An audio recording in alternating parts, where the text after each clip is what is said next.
Le sommet Russie-Afrique, on y vient. Ça se déroule jusqu'à demain, vendredi à Saint-Pétersbourg. Les premiers participants africains sont arrivés sur place. Cyril Brett, votre article s'appelle « Deuxième sommet Russie-Afrique, l'arbre Wagner et la forêt russe ». Article écrit pour l'Institut Montaigne. Alors, selon Moscou, 17 chefs d'État du continent sont présents à cette deuxième édition. Vladimir Poutine cherche à compter ses soutiens politiques et économiques en Afrique. Il a pris des engagements. On en écoute quelques-uns et on revient vers vous. Écoutez.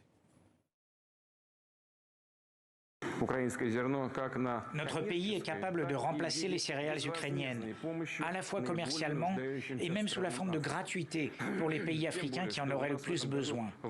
Dans les 3-4 mois à venir, nous serons en mesure d'assurer des livraisons gratuites de 25 à 50 000 tonnes de céréales au Burkina Faso, au Zimbabwe, au Mali, à la Somalie, à la République centrafricaine et à l'Érythrée. Nous assurerons également la livraison gratuite de ces produits aux consommateurs. Cyril Brett, on vient de l'entendre, Vladimir Poutine parle même de livraison gratuite de céréales. Est-ce possible? Est-ce qu'il faut le croire? Oui, il en a la possibilité. La moisson a été extrêmement favorable en Russie cette année. Il a également des moyens d'acheminement qui sont importants par la mer Noire, mais également par d'autres canaux de diffusion. Et en outre, les pays qu'il a désignés comme destinataires potentiels de ces livraisons à titre gracieux sont depuis déjà assez longtemps liés à la Russie d'un point de vue économique en matière d'exportation alimentaire. Donc c'est une possibilité très importante et elle vient compenser l'annonce il y a quelques jours du retrait de la Russie, de la non-prolongation par la Russie de l'accord qui avait été conclu l'année dernière pour l'exportation des grains russes et des grains ukrainiens par l'intermédiaire de la mer Noire. Donc c'est le premier défi que s'était fixé le président Poutine à l'égard de ce sommet, ce deuxième sommet Russie-Afrique, de rassurer les populations civiles qui dépendent d'un point de vue alimentaire des exportations d'Ukraine et des exportations de Russie. Eh bien, la première annonce fracassante est que la Russie non seulement est capable de se substituer aux exportations ukrainiennes, mais en plus qu'elle le fera à titre gracieux. Cyril Brett, vous dites aussi que Vladimir Poutine doit convaincre sur deux autres axes, la solidité de son régime et l'avenir des troupes de Wagner en Afrique. Expliquez-nous. Oui, le pacte qui a été passé, qui était au début officieux et qui est devenu de plus en plus public, était que certains gouvernements recevaient l'aide de la Russie, y compris par l'intermédiaire de la société militaire privée, les mercenaires, soyons clairs, de Wagner, en échange de l'exploitation de ressources naturelles. Eh bien, le coup de force ou la tentative de coup de force du 24 juin par Wagner en Ukraine puis en Russie a laissé planer un doute sur la continuité de l'investissement des mercenaires de Wagner en Afrique. On a entendu beaucoup que les mercenaires étaient redéployés des théâtres africains vers le théâtre ukrainien. On a entendu également que Wagner serait décapité. Ce que veut faire aujourd'hui Vladimir Poutine, peut-être moins publiquement que dans les entretiens particuliers qu'il aura avec les chefs d'État et de gouvernement africains qui dépendent pour leur propre sécurité de la coopération avec Wagner, il voudra les assurer que sous une forme ou sous une autre, malgré ce coup de force du 24 juin dernier, il continuera à tenir ses engagements. Le deuxième point que vous avez mentionné, c'est la solidité du régime. Oui. Oui, je vous écoute. Vous êtes toujours avec nous? Tout à fait. Alors la solidité du régime, allez-y rapidement. Oui, sur la solidité du régime, il va de soi qu'en Afrique comme ailleurs, l'image internationale de la Russie est ternie. Elle ne peut plus apparaître comme la grande puissance militaire, comme la grande puissance sécuritaire. Elle a subi des revers militaires marqués en Ukraine et elle a subi une contestation interne, les armes à la main, par le groupe Wagner. Et donc la grand-messe ou la grande cérémonie, le grand sommet, qui réunit donc près d'une trentaine de chefs d'État et de gouvernement à Saint-Pétersbourg, doit rendre au gouvernement russe son lustre, notamment sur la scène internationale. Ouais. Les relations entre le continent et l'URSS, puis la Russie, ne datent pas d'aujourd'hui. Elles ont commencé il y a au moins 60 ans avec un certain nombre de creux.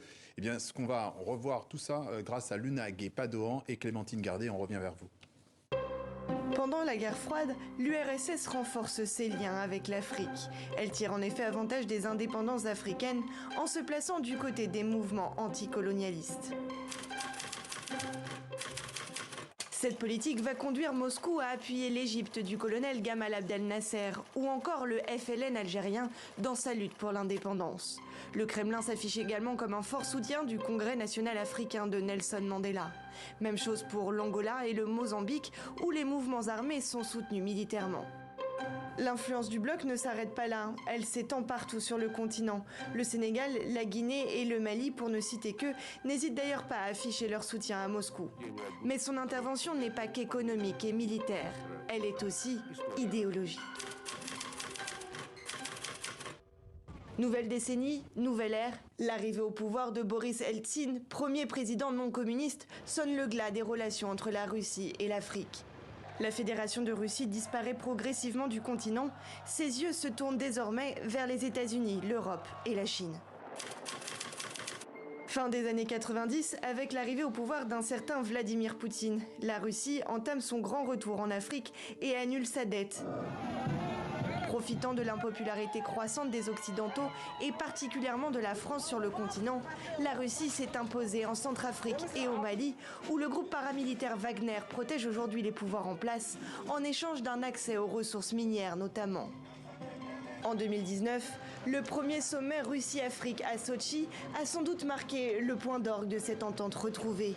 Une entente que Vladimir Poutine espère de nouveau afficher lors de cette seconde édition à Saint-Pétersbourg. Cyril Brett, la zone d'influence de la Russie de Vladimir Poutine sur le continent africain est-elle comparable à celle de l'ère soviétique ? Elle pourrait avoir cette apparence, mais d'un point de vue quantitatif comme d'un point de vue qualitatif, l'influence russe en Afrique, dans les Afriques, est très différente. Quantitativement, il faut bien avoir à l'esprit que c'est avec plusieurs dizaines de pays que l'URSS avait des relations extrêmement denses, alors qu'aujourd'hui, la Russie n'est présente, influente ou active que dans quelques pays, même si ces pays sont extrêmement invisibles et même si les relations sont mises en scène de façon très nette. Ensuite, le nombre de spécialistes, d'agronomes, de formateurs, d'instituteurs, de professeurs d'université, de scientifiques soviétiques déployés en Afrique était extrêmement conséquent. On parlait de plusieurs dizaines de milliers de personnes. Actuellement, évidemment, les effectifs sont beaucoup plus réduits et sont cantonnés dans des domaines sécuritaires, militaires et miniers. Enfin, et d'un point de vue qualitatif, ça a été mentionné par votre sujet, la Russie en Afrique, dans les différentes Afriques, est aujourd'hui en position d'outsider. Elle a dilapidé le legs soviétique, elle a dilapidé et détruit les relations qui s'étaient établies entre les sociétés civiles, entre les communautés d'affaires africaines et russes, pour ne plus se concentrer que sur les relations intergouvernementales. Les puissances bien établies dans leurs relations commerciales, économiques, militaires, stratégiques avec l'Afrique, c'est la République populaire de Chine, c'est l'Union européenne, ce sont les États-Unis qui ont des commerces qui sont 10 fois plus importants avec les pays d'Afrique que la Russie. Et donc la Russie est encore un outsider, encore un challenger des principaux acteurs de la coopération internationale avec les différents pays d'Afrique. Cyril Brett, spécialiste des enjeux de sécurité et de défense. On rappelle votre article, deuxième sommet Russie-Afrique, l'arbre Wagner et la forêt russe. Merci d'être passé par le journal de TV5 Monde.